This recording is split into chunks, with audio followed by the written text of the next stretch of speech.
Hey everybody, let me talk in this video about what does this parameter mean. If you remember a previous video, we talked about how we could input data using scanner, but now we want to input data using this variable. So what's the benefit of this variable? It's a way to allow us to enter data using console directory. So to get started, what I will do, I just click right on my package, new class. I will name it input C.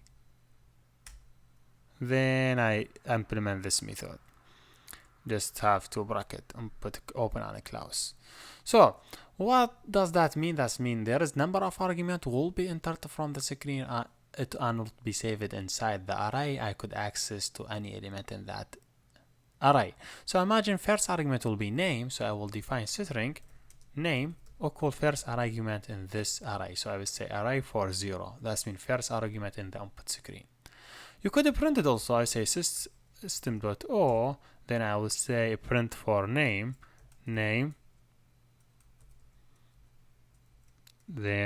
a name. That means now the user could enter that data to the system is not using a scanner, but using direct from the console. So if you see, I could access to the elements, argument for 0. Why argument for 0? Because string here is array, and we'll talk more about array, but first element in array will be 0, second element will be 1, third, fourth, and continue. So yes, this is a basic example that we do. So to run this class, here we go. Now we're done. Let me just remove this line, and I will go to the app and look here. This is my app, this is my src, this is my package, this is the file that I'm looking for, is the input C. So to execute it on the terminal, I'll open the terminal, I will navigate to that folder. It is named main package, this one. Okay, make sure I say ls I see this file.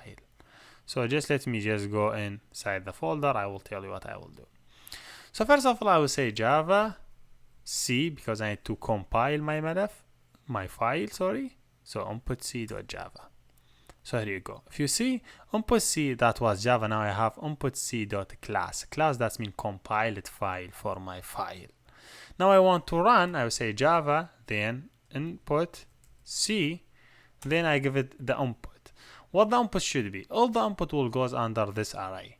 It's array of argument. That means I could say Hussein, this first argument, then second argument age, third argument salary, whatever you want to do. I have one argument now to send, only Hussein. If I click enter, you see he write me his name equal Hussein. How he done that?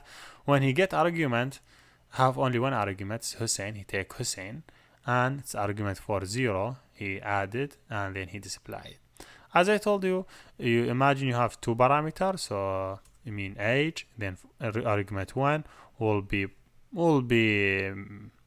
provider. Then just print both of them, just print the provider, and to make it more clear for you.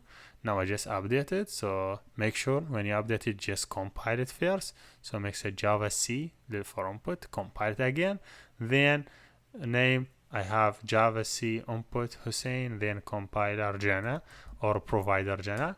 Now you see the name is Hussein and provider Jana, because now I said in two input for my method. I said Hussein and Jana. Now argument here have to input Hussein and Jana. First argument Hussein, second argument Jana. Should be first one as a name, second one as the provider. If you see how it's complex to compile, then run, but in Java all you have to do, just click here, he will compile all these files and move them to bin. You see all the bin here in same name, and he compile all the file. So yes, this is a basic. This is the benefit of this one. He will be done, and thank you for watching.